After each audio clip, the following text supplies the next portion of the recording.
My name is Zaiba.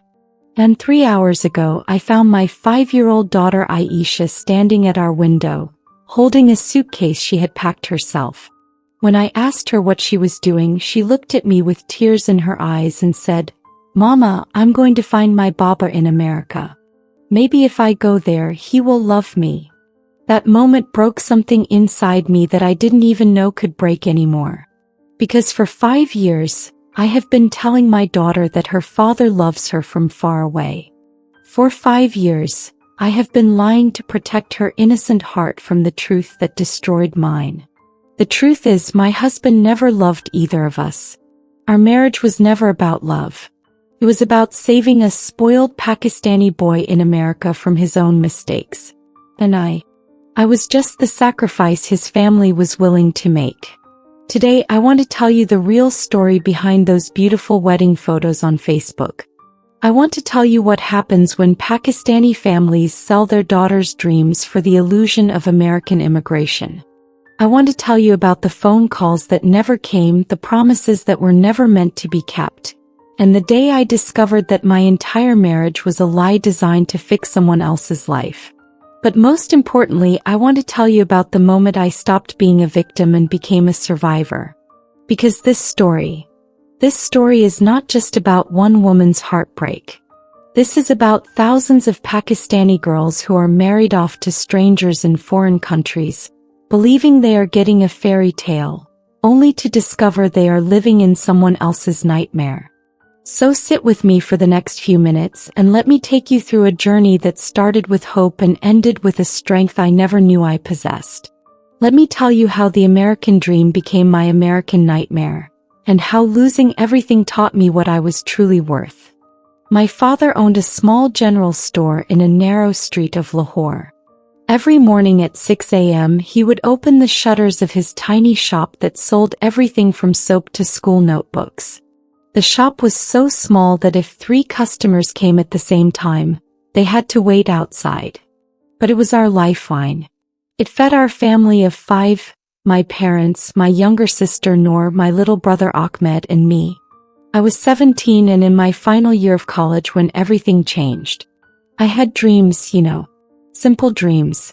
I wanted to finish my bachelor's degree in education and become a teacher. I had already started preparing for the teaching exams.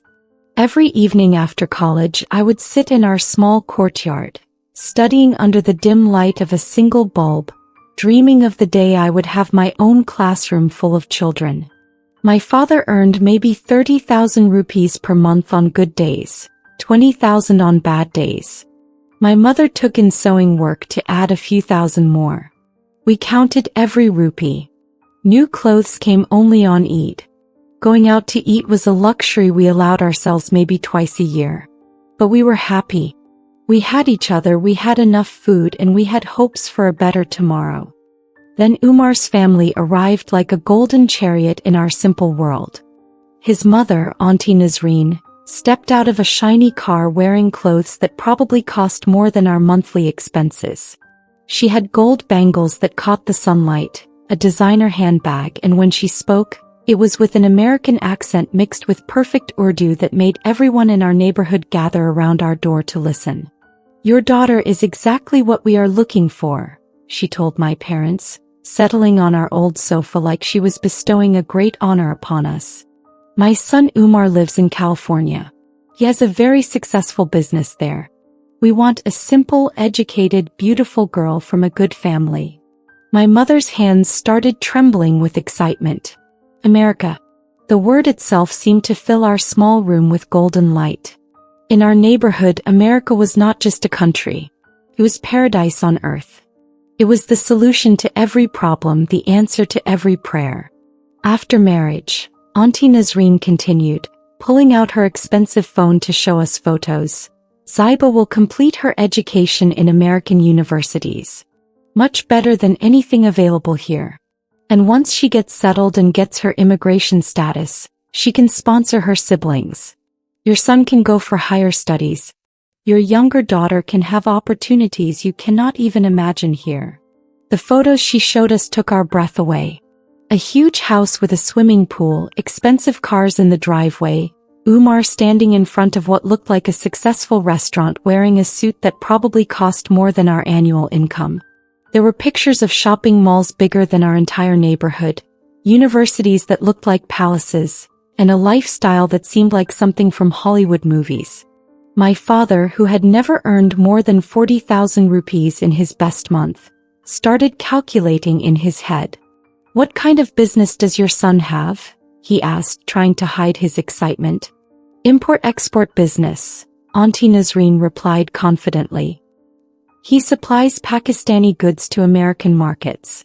Very profitable. He owns 3 stores now and is planning to expand." But as I looked at the photos more carefully, something felt wrong. In every picture, Umar looked empty, like he was posing for someone else's dream. His smile didn't reach his eyes. There was something sad, almost desperate in his expression. But I was 17, and what did I know about reading faces? What did I know about the difference between success and the appearance of success? "Can we talk to Umar directly?" I asked quietly, my voice barely above a whisper. Auntie Nazreen's smile flickered for just a second. "Beta, he is extremely busy with business expansion right now. Time difference is also a major issue. He works American hours, sleeps American hours. But don't worry, after marriage you will have all the time in the world to talk and get to know each other." My mother squeezed my hand under the table, her eyes shining with tears of joy. "Zaiba, do you understand what this means? Your children will be American citizens. Your life will be completely different. No more counting rupees, no more worrying about school fees, no more limitations." That night, I lay in bed staring at the ceiling, trying to imagine my life in America. I pictured myself walking through those huge universities, studying in libraries that looked like castles, shopping in malls where money was no object. I imagined calling my parents from my big American house, telling them about my wonderful life, sending them money so my father wouldn't have to stand in his tiny shop for 12 hours every day. But somewhere deep in my heart, a small voice was whispering warnings I didn't want to hear. Why hadn't Umar insisted on talking to me himself? Why did his mother answer all the questions about his life? Why did he look so unhappy in photos if his life was so perfect? I pushed those thoughts away.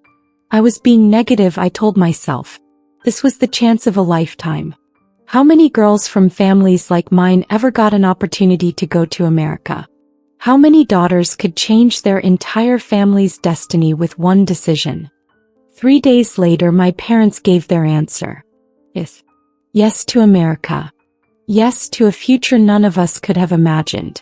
Yes to a man I had never spoken to, for a life I had never asked for.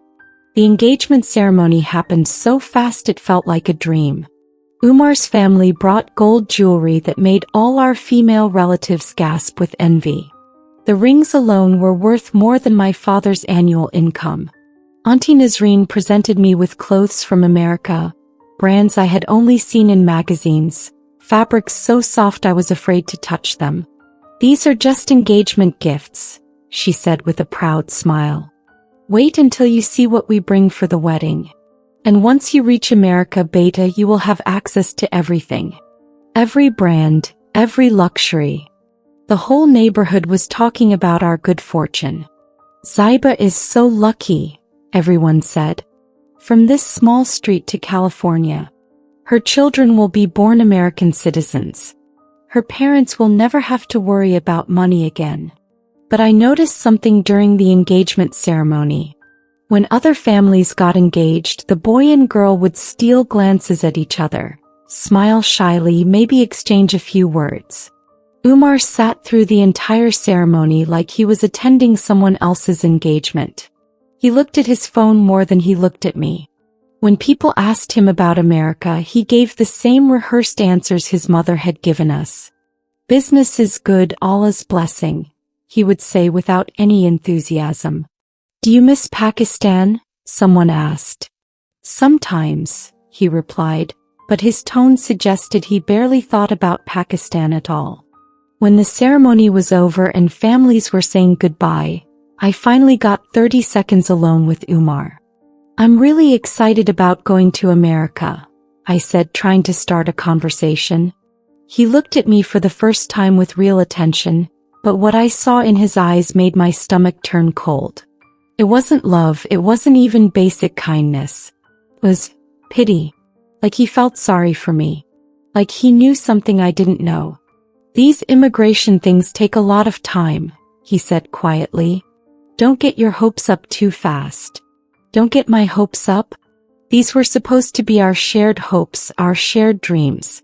Why was he talking like my immigration was my problem, not our future together? But everyone around us was so happy, so excited, so convinced that this was the best thing that had ever happened to our family, that I convinced myself I was imagining problems that didn't exist. The wedding preparations began immediately. My mother sold her gold bangles to contribute to the wedding expenses. My father borrowed money from relatives. We couldn't afford to look poor in front of our American in-laws, could we? The wedding had to be impressive enough to match their status.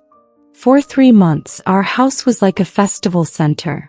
Relatives came from other cities to meet the girl who was going to America. Everyone wanted to touch me as if my good fortune was contagious. So lucky, so blessed, they kept saying. Make sure you remember us when you're living in your American mansion. But the phone calls I was waiting for never came. Umar never called to ask about wedding preparations, to share his excitement, to tell me he was missing me. Every time I asked Auntie Nazreen about this, she had the same explanation. He's so busy, Beta. Business expansion is happening. He trusts us to handle everything perfectly. 2 weeks before the wedding, I gathered courage to ask directly, Auntie, can you please ask Umar to call me just once? I want to hear his voice before we get married. Her face became stern. Zaiba, you are thinking like a modern girl. In our culture, there is time for talking after marriage. Before marriage, families handle everything. Don't worry, after wedding you will have your whole life to talk. I felt ashamed for asking. Maybe I was being too forward, too demanding. Maybe this was how educated, successful families handled marriages. Maybe my expectations were wrong. The wedding day arrived like a storm of gold and red and flowers. Umar's family came from America with suitcases full of gifts that made our neighbors' eyes shine with envy. The jewelry they brought for me was so expensive that my mother cried just looking at it. Beta, you are going to live like a queen, she whispered in my ear. But the man who was supposed to make me feel like a queen barely looked at me during our own wedding ceremonies. During the Mendi ceremony, while other couples laughed and fed each other sweets, Umar sat quietly checking his phone every few minutes. When relatives asked him about his life in America, he gave short, uncomfortable answers that sounded like he was reading from a script. How is the business, Beta? My uncle asked during the dinner. Good, Allah's blessing, Umar replied without looking up from his plate. You must be making good money there? Enough to take care of the family. What exactly do you import from Pakistan? A pause too long. Clothing, spices, things like that. But I noticed he couldn't give specific details. When someone asked which American cities he supplied to, he became vague. When someone asked about his stores, he changed the subject. My heart started beating faster with worry, but I told myself he was just shy, just not comfortable talking about business details with strangers. During our nikah ceremony, when the imam asked for our consent, I said, yes, with my whole heart, dreaming of the life we would build together in America. When they asked Umar, he said yes, so quietly that the imam had to ask him to repeat it louder. That night, during the few minutes we got to sit together as newly married couple, I tried one more time to connect with my husband. Umar, I know we don't know each other well yet, but I want you to know that I will try my best to be a good wife.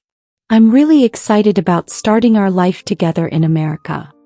He was quiet for so long that I thought he didn't hear me. Finally, he looked at me with those same sad eyes I had noticed in the photos. Zaiba, he said slowly, life in America is not like what people think. It's very different from Pakistan. Very difficult. Don't expect too much. Don't expect too much? I was his wife now.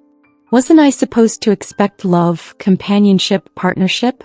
Wasn't he supposed to be excited about showing me his world, building our future together? What do you mean? I asked, but before he could answer, his mother called him away for some family photos. The biggest shock came exactly 10 days after our wedding. Umar was supposed to stay in Pakistan for at least a month. That's what Auntie Nazreen had told everyone. That's what we had all planned for. But on the 10th day, suddenly everything changed. There's an emergency in the business, Auntie Nazreen announced at breakfast.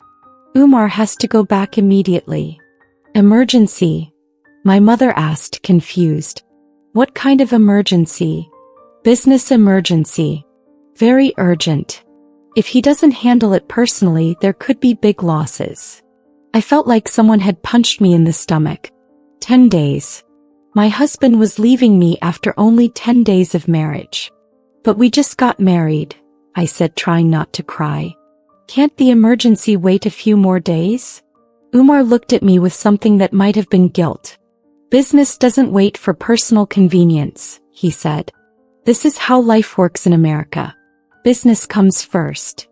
When will you come back to visit? I asked, my voice breaking. Soon, he said, but he wouldn't meet my eyes. As soon as I can arrange everything. That afternoon, I stood at our door watching my husband put his suitcases in the taxi. He hugged his parents goodbye with more emotion than he had shown me in 10 days. He shook hands with my father politely. Then he turned to me. Take care of yourself, he said, like he was saying goodbye to a distant relative. I love you, I whispered, hoping to hear those words back, hoping for some sign that this marriage meant something to him. He nodded awkwardly and got into the taxi without saying it back. I stood there watching the taxi disappear down our street, feeling like my heart was being torn out of my chest. My new husband had left me after 10 days, and somehow I was supposed to be understanding about it. Somehow I was supposed to believe this was normal, this was how successful husbands behaved.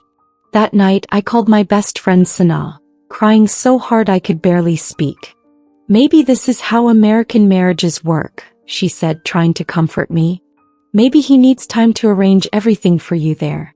Maybe he's working extra hard so your life will be perfect when you arrive. I wanted to believe her. I needed to believe her. So I convinced myself that this was just the beginning of our story, not the end. I convinced myself that the real marriage would start when I reached America. But deep in my heart, I knew something was terribly wrong. I just didn't know how wrong until years later. For the next 6 months, I lived on hope and lies. Every morning, I would wake up expecting a phone call from my husband. Every evening, I would sit by our old landline phone, willing it to ring.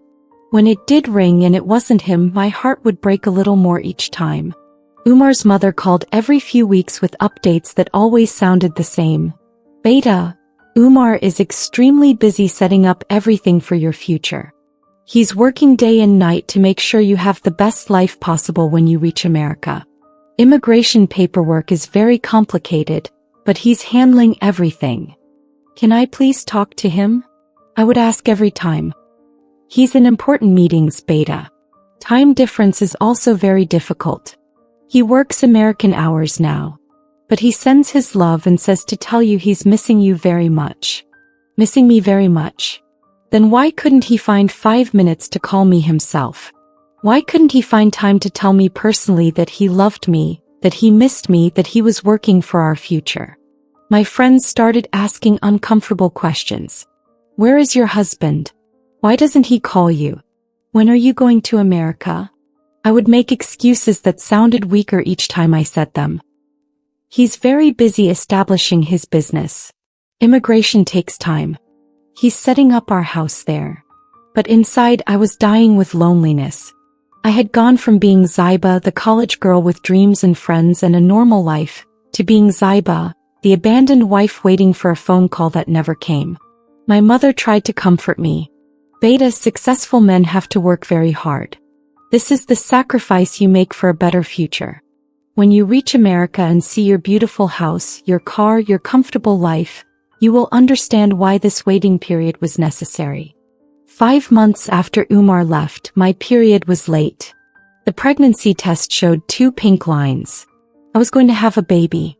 I was terrified and excited and confused all at the same time. Surely now Umar would call. Surely now he would show some emotion, some connection, some joy about becoming a father. Surely this news would change everything between us. When Auntie Nazreen told him about the pregnancy, he called me for the first time since leaving Pakistan. My hands were shaking as I picked up the phone. "Congratulations," he said in a flat voice that sounded like he was reading from a script. "Umar." I cried with happiness just to hear his voice after so many months. "I can't believe I'm actually talking to you. I've missed you so much. Are you excited about the baby?" "Yes, it's good news," he said, but there was no excitement in his voice. No joy. No emotion at all. "When will you come to visit? I want to share this happiness with you. I want you to see my belly growing, to feel the baby kick, to be part of this experience." Long pause. "I can't come right now. Too much work pressure. But don't worry about any expenses. I'll send whatever you need for the baby." "I don't need money, Umar. I need you. I need my husband here with me during my pregnancy." Another pause. "These things take time, Zaiba. Focus on staying healthy. I'll handle everything from here." "I'll handle everything from here?" Like my pregnancy was a business transaction he could manage from another continent? "Umar, when will you start my immigration process?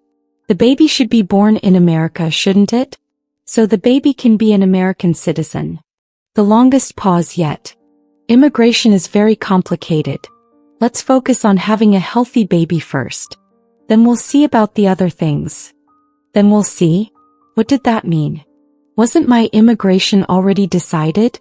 Wasn't that the whole point of this marriage? "I love you," I said desperately, hoping to hear some warmth in his response. "Take care of yourself," he replied and hung up. I sat there holding the dead phone, feeling more alone than I had ever felt in my life. My husband had just found out he was going to be a father, and he sounded like I had told him the weather forecast. During my entire pregnancy, Umar called maybe once a month. Always the same conversation. "How's your health? Do you need money? Any complications? Okay, I have to go now." Like checking items off a to-do list. Like I was a project he was managing, not his wife carrying his child. The money came regularly and it was good money. Enough to pay for the best doctor, the best hospital, all the baby clothes and furniture we wanted. But no amount of money could fill the emptiness in my heart. No amount of dollars could replace the husband who should have been excited about feeling his baby kick for the first time. My mother kept trying to make me feel better. "Beta, he's working so hard for your baby's future. When the baby is born American citizen, you will thank Allah for this sacrifice." But I didn't want my baby to be born an American citizen. I wanted my baby to be born to a father who cared enough to be there, or at least to call more than once a month. When I was 7 months pregnant and couldn't hide my sadness anymore, I finally asked the question that was killing me inside. "Umar, when exactly will you start my immigration process? I need to know the timeline." Silence that lasted so long I thought the call had been disconnected. "These things are very complicated, Zaiba. There are many requirements, many steps. It's not as simple as filling out a form. But you've been in America for years. Don't you have legal status there? Can't you sponsor your wife?" Another long pause. "My situation is, it's complicated." "What do you mean complicated?" Look, I'm sending money. You have everything you need. Why do we need to complicate things by rushing the immigration process?" I couldn't believe what I was hearing. Why did he talk about bringing his own wife to America like it was a complication? Like it was an unnecessary hassle he was trying to avoid? "Because I'm your wife, Umar. Because we're supposed to be building a life together. Because our baby needs both parents." "You're emotional because of pregnancy hormones," he said dismissively. "Focus on staying healthy. We'll discuss these things after the baby is born." That was the moment I first suspected that something was fundamentally wrong with my marriage. That was the moment I first wondered if my husband actually wanted me in America at all. Our daughter Aisha was born on a rainy Tuesday morning in July. She was the most beautiful baby I had ever seen, with huge dark eyes and tiny perfect fingers. The moment I held her, I fell in love with a love so fierce it scared me. I called Umar immediately, crying with joy and exhaustion and hope that maybe, finally, this moment would change everything between us. It's a girl, Umar. She's so beautiful. She has your eyes and my nose. I wish you could see her right now. That's nice, he said in the same flat tone. Is everything okay with the delivery? Any complications? That's nice. I had just given birth to his daughter and he said, that's nice, like I had told him about the weather. Don't you want to see her? I can send photos right now. Or we can video call so you can see her moving. Sure, send photos when you get a chance. I have to go now. Business meeting. Business meeting? His daughter had just been born and he had a business meeting that was more important? I hung up and looked at my beautiful baby girl sleeping in my arms. Your Baba doesn't even want to see you, I whispered to her. But don't worry, my love. When we go to America, everything will be different. He'll fall in love with you the moment he holds you. I was still believing in someday. Still hoping for tomorrow. Still waiting for a man who had already emotionally divorced us before we were even fully married. For the next 3 years, I raised Aisha essentially as a single mother while pretending to be happily married to a man in America. Umar's phone calls became even less frequent after Aisha was born. Maybe once every 6 weeks, always brief, always businesslike, always ending with, I have to go now. Aisha grew from a baby to a toddler who could walk and talk, and her father had never heard her voice. I would hold the phone to her ear during the rare times Umar called, hoping he would want to talk to his daughter, but he would just say, tell her Baba says hello, and change the subject back to my health or household expenses. When Aisha was 2 years old and started asking, where is Baba? I would show her photos on my phone and say, Baba is in America working very hard for us. Soon we will go there and be a real family. But soon never came. Every time I asked about immigration, Umar's answer became more vague and irritated. It's complicated. It takes time. I'm working on it. Don't pressure me about this. Don't pressure him? I wasn't pressuring him. I was asking my husband when I could join him in the country where he lived. I was asking when our daughter could meet her father. These were normal questions any wife would ask, but Umar treated them like unreasonable demands. The money kept coming though. Good money. Regular money. Enough for us to live comfortably, to give Aisha good clothes and toys, to pay for her private nursery school. But every dollar felt like charity, not support. Every payment felt like he was paying us to stay away, not saving to bring us closer. When Aisha turned 3 and started asking more specific questions about her father, I decided I needed answers. Real answers. Not the vague excuses and dismissive responses I had been accepting for years. I called Umar and asked directly, it's been 3 years since you left Pakistan. When exactly are you going to start my immigration process? Zaiba, he said with a tired sigh that suggested I was being unreasonable. I think you need to understand something about my situation here. What do you mean? I mean my legal status here is. It's not as simple as you think. What does that mean? Are you not a legal resident? It's complicated. I'm working on getting proper status, but until that's settled, I can't sponsor anyone. This was the first time in 3 years that Umar had admitted his immigration status might be a problem. For 3 years his mother had been telling us he was a successful businessman. For 3 years we had assumed he was legally settled in America. How long have you been working on getting legal status? A few years. A few years? Umar, you've been in America for over 5 years. What exactly is your legal status there? Look, these are very personal legal matters. I can't discuss all the details over the phone. The important thing is that I'm handling it. But when will it be resolved? When can we realistically expect to join you? The pause was so long I thought he had hung up. Zaiba, I think you should start being more realistic about this situation. What do you mean realistic? I mean, maybe it's better for you and Aisha to build a good life in Pakistan rather than waiting for something that might take a very long time. My blood went cold. Are you saying we should give up on coming to America? I'm saying you should have backup plans. You should focus on your own life there instead of putting everything on hold for immigration that might not happen quickly. Might not happen quickly? For the first time, my husband was suggesting that my immigration might not happen at all. For the first time he was telling me to make other plans. For the first time he was treating our reunion like an impossibility rather than a certainty. That night I cried until I couldn't breathe. Not just because of what Umar had said, but because of what he hadn't said. He hadn't said he was missing us. He hadn't said he was working day and night to fix his legal status so he could bring his family. He hadn't said our separation was killing him the way it was killing me. He had said I should be realistic. He had said I should make other plans. He had said I should stop waiting for him.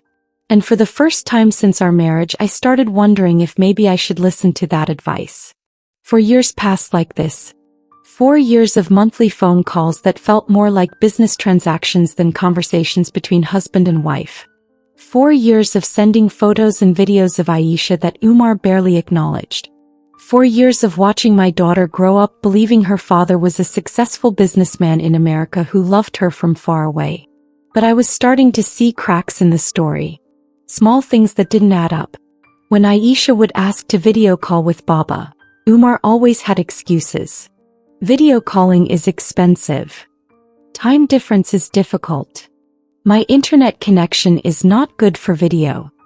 When I would ask about his business, he could never give specific details.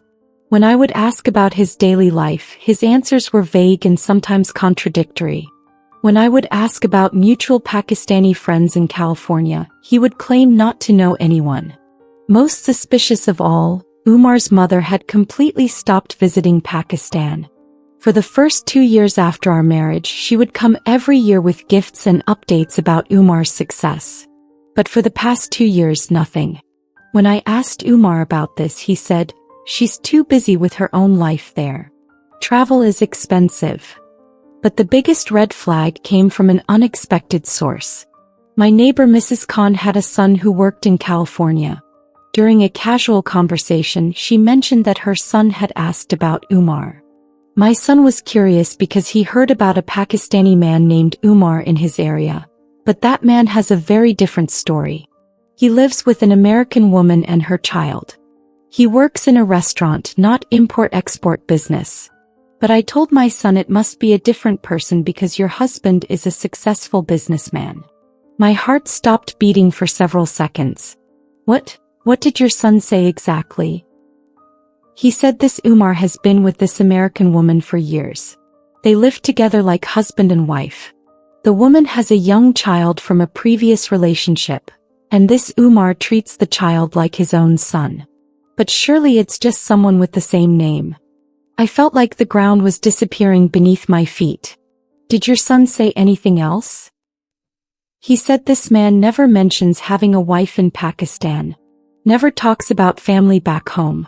Lives like a single man who just happens to be in a relationship with this American woman. That night I couldn't sleep. I couldn't eat.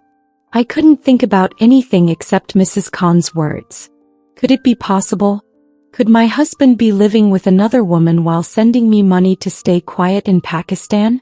For weeks I tried to convince myself it was just a coincidence. Just another Pakistani man with the same name. But the details were too specific. The location was right. The timeline matched. And it would explain everything that had never made sense about Umar's behavior. It would explain why he never wanted to video call. Why he couldn't give details about his business. Why his legal status was complicated. Why he treated my immigration like an impossible dream rather than a definite plan. Why he seemed annoyed every time I asked about our future together. 2 months later, I decided to call Umar at a different time than usual. Instead of calling during Pakistan's evening when he might be at work, I called during Pakistan's early morning, which would be late night in California. A woman answered his phone. "Hello? Who is this?" she said in clear American English. I hung up immediately, my hands shaking so badly I could barely hold the phone. I called back an hour later. This time Umar answered, sounding sleepy and annoyed.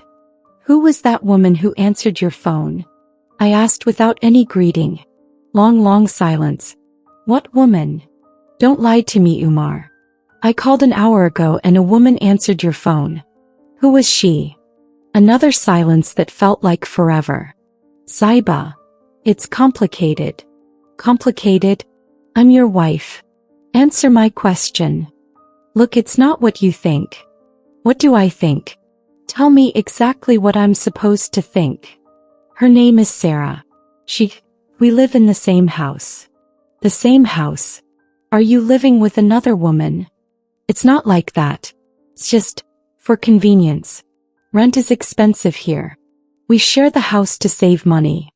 I was screaming now, waking up Aisha, waking up my parents, probably waking up the entire neighborhood. "For 5 years?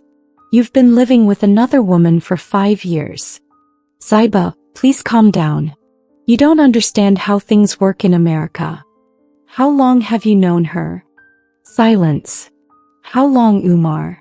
Since before our marriage." "Since before our marriage?" The world stopped spinning.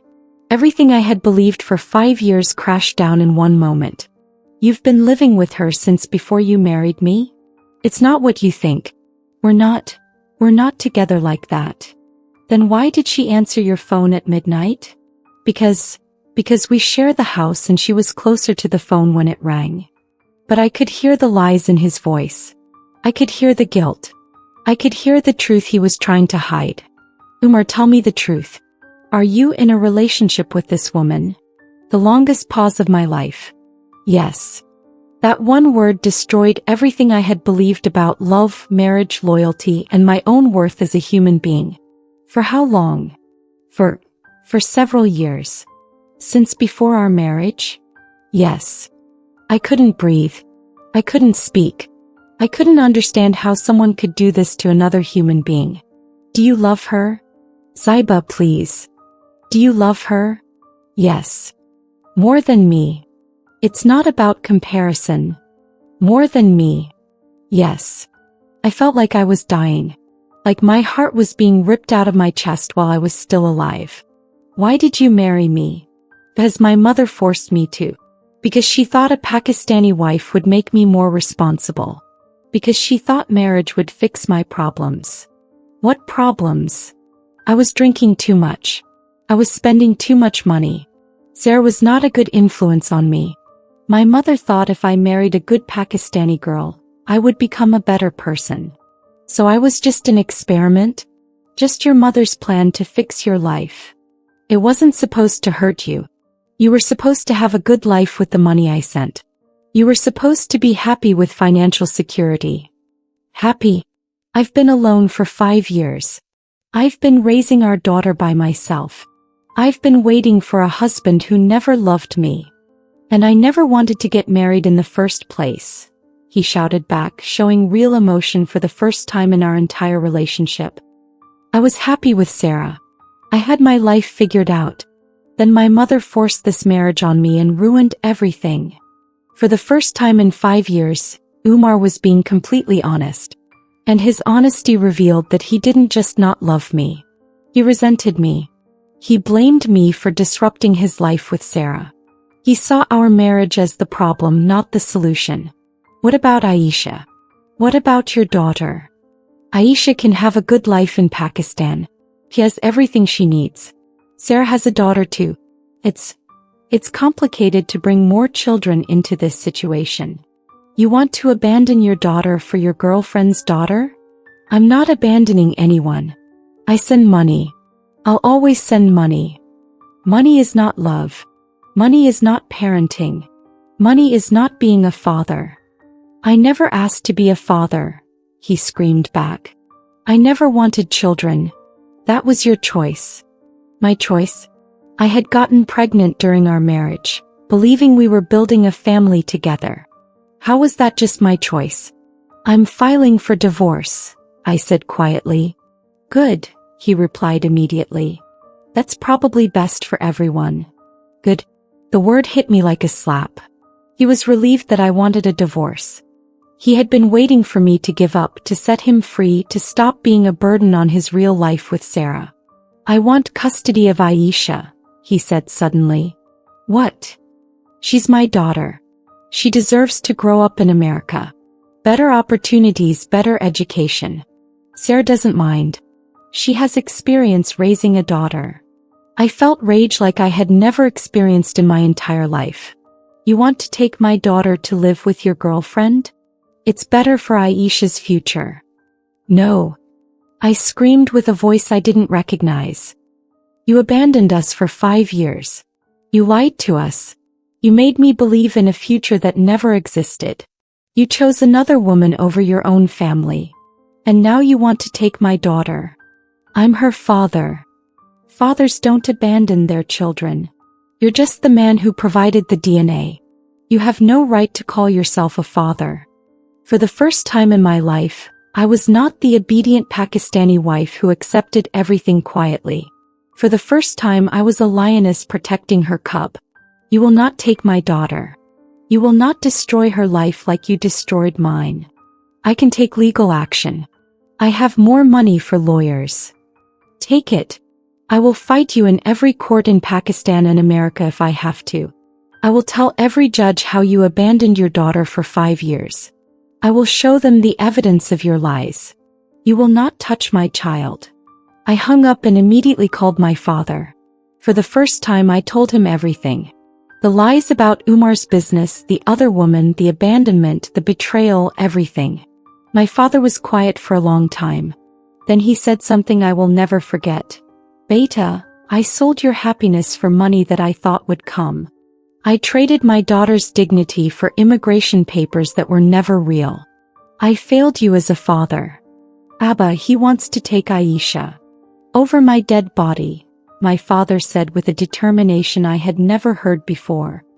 We made one mistake. We will not make another. The legal battle lasted 8 months. Umar hired expensive lawyers in both Pakistan and America. He claimed I was an unfit mother because I couldn't provide the same financial opportunities he could. He painted himself as the successful American businessman who could give Aisha a better future. But our lawyers were smart. We proved that Umar had abandoned us for 5 years. We proved that he was living with another woman during our entire marriage. We proved that he had shown no interest in Aisha's life until he wanted to take her away from me. We proved that he had lied about his business, his success, and his legal status in America. This child has been emotionally abandoned by her father, the judge said. Money cannot replace the bond between parent and child.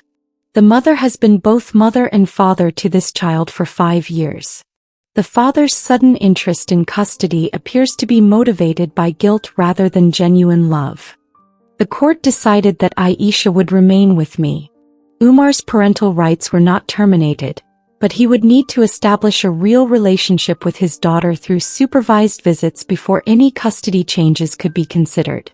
He never applied for supervised visits. Umar's last phone call to me was full of anger and blame. You've ruined everything, he said. Aisha could have had an American passport, American citizenship, American opportunities. Instead, she'll grow up poor in Pakistan because of your selfishness. She has something more valuable than an American passport, I replied. She has a mother who loves her more than money, more than status, more than the American dream. You'll regret this decision when she grows up and realizes what opportunities you denied her. The only thing I regret is believing your lies for 5 years. He hung up and I never heard from him again. Today, 4 years after the divorce, I am 29 years old. I finished my bachelor's degree through distance learning while raising Aisha. I started giving tuition to neighborhood children to earn money. I'm saving every rupee to open my own small teaching center. Aisha is now 8 years old. She's smart, confident, and strong.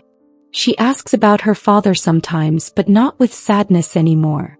She understands that some fathers live far away, some fathers make mistakes, and some mothers are strong enough to be both parents. The money from Umar stopped completely after the divorce. But you know what? We're happier without it. We eat simple food, live in a small house, wear simple clothes, but we sleep with peace in our hearts every night. My sister Noor is now in her final year of university on a scholarship she earned through hard work. She watched my story and decided she will never marry anyone her parents choose without her full consent. My brother Ahmed is in his second year of college studying engineering. He says he will only leave Pakistan if his entire family can benefit from his success. My parents learned the hardest lesson of their lives. They realized that the American dream they sold me for was actually an American nightmare disguised as opportunity. They've become my biggest supporters now, helping me raise Aisha while I build my career. But the most important change is in me. I am no longer the naive girl who believed that marriage would solve all my problems. I am no longer the obedient wife who accepted lies as truth because I was afraid to question authority. I am no longer the victim who waited for someone else to give meaning to my life. I am Zaiba, a teacher, a mother, a survivor, and a woman who learned the difference between love and manipulation. I am a woman who chose dignity over dollars, truth over comfort, self-respect over false security. Sometimes I wonder what would have happened if I had been stronger from the beginning.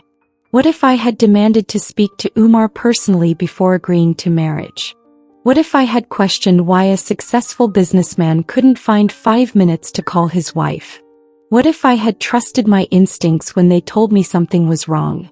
But I don't regret my journey because it taught me who I really am. It taught me that I am stronger than I ever imagined. It taught me that my daughter is better off with one parent who truly loves her than with two parents where one is just pretending. Most importantly, it taught me that the American dream is not worth sacrificing your self-respect, your dignity, and your emotional well-being. No amount of money, no immigration status, no foreign passport is worth living a lie. My message to every Pakistani family considering similar arrangements: love cannot be imported. Happiness cannot be purchased with dollars. A marriage built on lies will always collapse no matter how much money supports it. To every Pakistani girl whose parents are excited about a marriage proposal from abroad: ask questions. Demand answers. Trust your instincts. Don't let anyone convince you that you should be grateful for any treatment just because it comes with financial benefits. To every woman who is living my story right now: you deserve better. You deserve a love that chooses you every day, not just when convenient. You deserve honesty, respect, and partnership. You are not responsible for fixing someone else's life at the cost of destroying your own.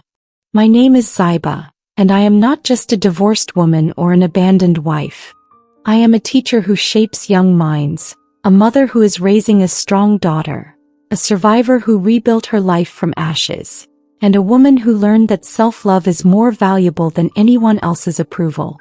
And if a girl from a small neighborhood in Lahore can find the courage to choose dignity over dollars, so can you. Your story doesn't end when someone else decides to leave it. Sometimes that's exactly when your real story begins. Today, when I look at my reflection in the mirror, I see someone I'm proud of. When Aisha grows up and asks me about love and marriage, I'll tell her the truth. Never accept treatment that makes you question your own worth. Never wait for someone to choose you who has already chosen someone else. Never sacrifice your dreams for someone else's convenience. The American dream took 5 years of my life. But it gave me something more valuable in return: the knowledge that I don't need anyone else's dream to make my life meaningful. I have my own dreams now. Pakistani dreams. Real dreams. Dreams that don't require me to lose myself to achieve them. And that, my sisters, is worth more than all the green cards in the world.